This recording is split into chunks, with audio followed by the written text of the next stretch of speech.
Okay, ngayon, ito naman ho pag-usapan natin. Kibuloy, hinuhudas na. Bakit po? Nako, ayon nga ho kasi sa PNP, may mga miyembro sa Kibuloy na nagiging tipsters. So, itinuturo na si Kibuloy kung nasaan. Diba? At ang matindi pa nito, na magpapaabot-abot na naman ho ng nervyos si Kibuloy, yun hong reward money, naku, dadagdagan pa raw. So, baka may gusto pang mag-donate dyan. Di ba? Pakinggan nyo to. The Philippine National Police has confirmed that they have been receiving information from individuals claiming to be members or supporters of religious group leader Apollo Kibuloy. However, according to PNP Public Information Office Chief Police Colonel Jean Fajardo, this information is undergoing thorough verification by the PNP. Fajardo noted that it is possible these individuals are attempting to mislead the authorities in their ongoing search. Okay, so ng part ha, kinumpirma nila na naging ito si Jean Fajardo na nakakatanggap sila ng mga tawag at sinasabi na sila ho ay miyembro ng kulto ni Kibuloy at itinuturo nila yung location. Diba? Well, kung magiging 15 million yan, maganda. Sabi ko kung magiging 10 million yan eh. Diba? Alam ko meron kami isang kaibigang vlogger, ewan ko kung natuloy yun, nag-survey siya. Sabi niya, pag makita mo ba si Kibuloy, ituturo mo ba? I don't know kung natuloy yun. Diba? Palagay ko ho, lahat sasagot doon ng yes. Ang magandang i-survey dito yung mga miyembro.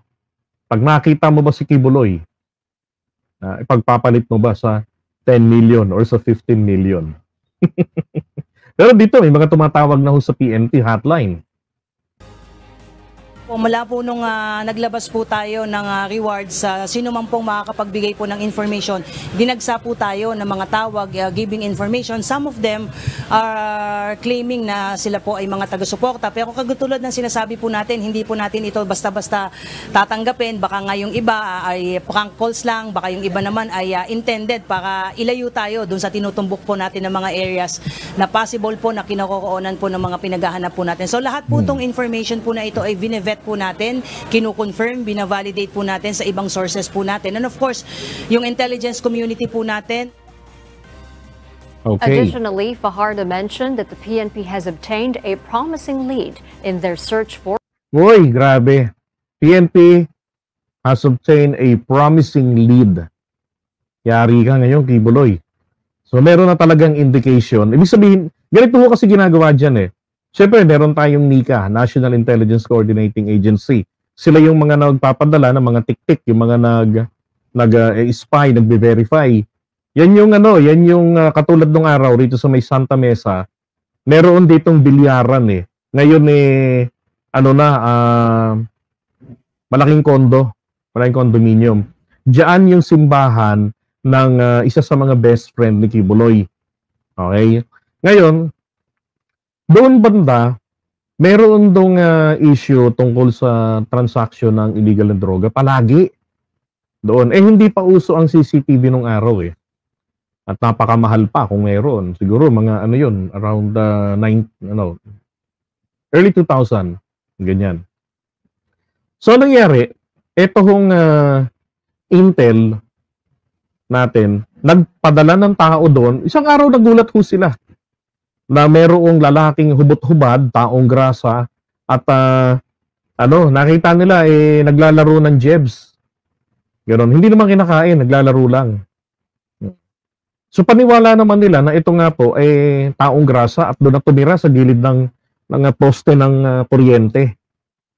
Now, ginawa ng mga tao ay naabot-abutan ng pagkain, yan. Pero pagkagabi, nagugulat na lang sila ron, may pumaparadang malaking sasakyang puti na parang humaharang sa kanya. Pero hindi nila iniintindi kasi nga for 2 weeks, yung tao na yon, palaging nandun. Siyempre pagka umuulan, nagtataka rin sila ba't nawawala. Now, eto ho ngayon ang nangyari. Lahat pala ng transactions doon na videohan nitong lalaki. Yung etchas na kanyang laruan, nandun pala ang hidden camera. sa EBAC. So ito na, nagkaroon na ngayon ng entrapment operation. Nako, pati ho pala audio nakuha rin. Kailan magkikita-kita doon, yung mga big time, nahuli yun eh. Panahon yata yan ni Mayor Lim, nahuli yun. Oh. Tapos, ang nagulat pa sila, yung tambak ng basura na sako ng pulubi, walang iya, 45 baril pala ang nakalagay doon, dalawa. Kaya nung nagkaroon na ng entrapment, nako, isa siya sa mga unang-unang tumutok ng baril sa mukha ng dalawang boss. So, hindi na makapalag. No, tapos sabay datingan na rin ng mga NBI agents. Kaya sabi nila, walang yan na yun. Hindi pala tahi yun, camera pala yun. Tapos yung kanyang sakong bit-bit palagi na mabaho. Baril pala yung laman. Tapos yung kanyang dumi sa katawan ng lalaki, make-up. At ang gwapito daw yung tao. Sabi, bakit mo sinabi? Magkaka-idea na yan. Binibigyan ko nga po ng idea yung mga gustong magturo kay Kibuloy. 'Di ba? Na para masiguro nyo, magdala kayo ng cellphone o hidden camera, ilagay nyo rin sa jebs, silicone jebs. Tambayan nyo yung lugar, kung routine ba niya talaga doon dumadaan. 'Di ba? Doon ba talaga paano yung mga pag-deliver ng pagkain? Yun ang ibig sabihin. So, kayo naman 'di ba? Pwedeng yung ganon. So, lalo mga miyembro. No, para lalo silang nervyusin. Pero maliwanag ho rito, malapit na ho na mahulog malambat itong si Kibuloy. Mas mainam sana kung bago magsona si PBBM, For Kibuloy and 4 other co-accused in cases of qualified human trafficking, child abuse, and sexual abuse. O, di ba? Grabe yung mga binanggit na kaso dyan kay Kibuloy.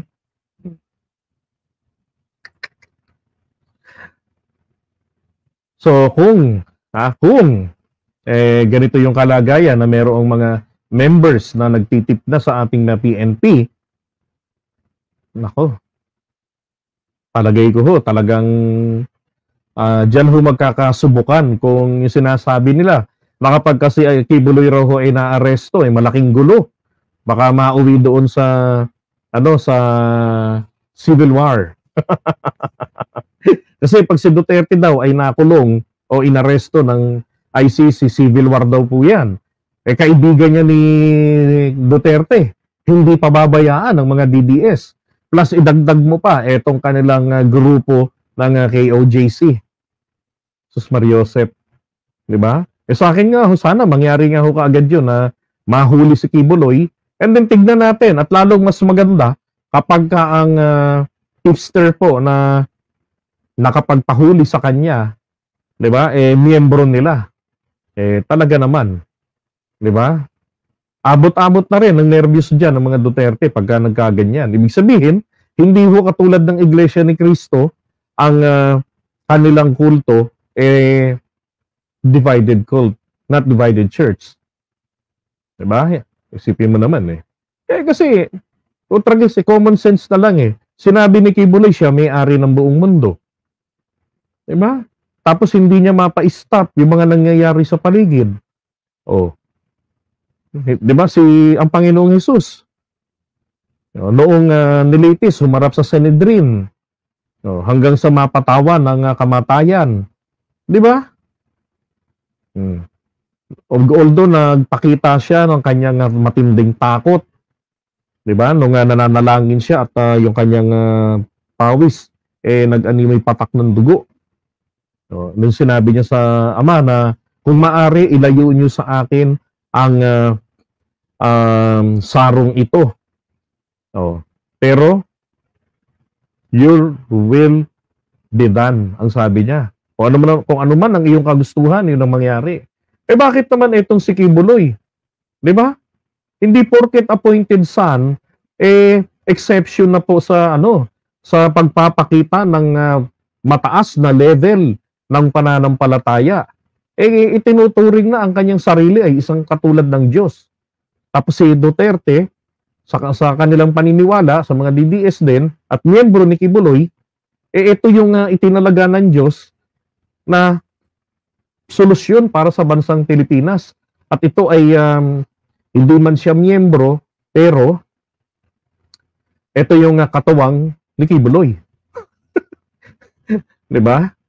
Grabe. Yung mga dating miyembro ng KOJC, kinukumpirma talaga nila na gano'n ang kanilang katuruan. Yung kanyang kaibigan na, I don't know kung buhay pa yung bishop na yon, nagulat din sa mga katuruan nito ni Kibuloy. Pero ugali niya ho kasi yan yung magbibigay siya ng mga turo, mga bagong aral na hindi naman sumasang-ayon sa sinasabi ng Biblia. Kaya nangyayari nung nakasuhan siya noon doon sa kanilang simbahan, sa alam ko UTC siya noon 1980s yan. Imbis na magpaliwanag sa kanyang notice to explain, nag-recruit ng 15 na kasama niyang kumalas at nagtayo ng kanilang simbahan at naging kulto na nga ho kalaunan. No. Di ba? Alam nyo, ang iniisip ko, ito lang ang tanong ko rito mga kababayan hindi ho kaya ang magpapahamak dito kay Kibuloy, yung mga hardinero, yung mga ordinaryo, o yung ordinaryo mga boy nila dun sa kingdom niya, o kaya naman ho yung kanyang Palmolive girls. Ano kaya sa tingin nyo? Sino kaya? Ang makakadali ho ng reward money. Di ba? Okay, so at least yan ang balita ko sa inyo. Meron na hong positive development, at very, very positive na nalalapit na talaga ang pagkalagas o pagkalaglag nito ni Kibuloy. Dahil ang Mindanao napansin ko lang naging pugad ng kulto. 'Di ba? Ang dami na, ilan na naging diyan, Icleo. Tapos grabe rin na nangyari doon na bakbakan nila ng puwersa ng gobyerno. 'Di ba? Tapos itong nakaraan, itong Senyor Aguila. Yung Kapa, 'di ba? Tapos yung Kapa, yun ang kalaban ni Kibuloy, yung Kapa. Kaya grabe namang pinersecute yun ni Duterte nung panahon niya. Lahat ng mga kalaban kasi nila sa interes, pati yung kanilang kanyang mga tropa, binabraso niya gamit ang kapangyarihan, gamit ang gobyerno, katulad kay Asierto. Si Colonel pala yun, grabe. 'Di ba? Nung inimbestigahan niya si Bongo, ayun, ipinapapatay na siya sa mga kapwa niya kapulisan at mga sundalo. Buti na lang ho. Syempre, yung mga yan, kahit papaano, may loyalty yan sa isa't isa. Diba? Yung mga men in uniform. So, nagtitip yung mga yan uy, pinatutumba ka na sa amin. Kailangan mo nang magtago-tago bago ka ma-disappear pag nakita ka. Diba? Grabe. Alright, so pag-usapan naman natin yung susunod.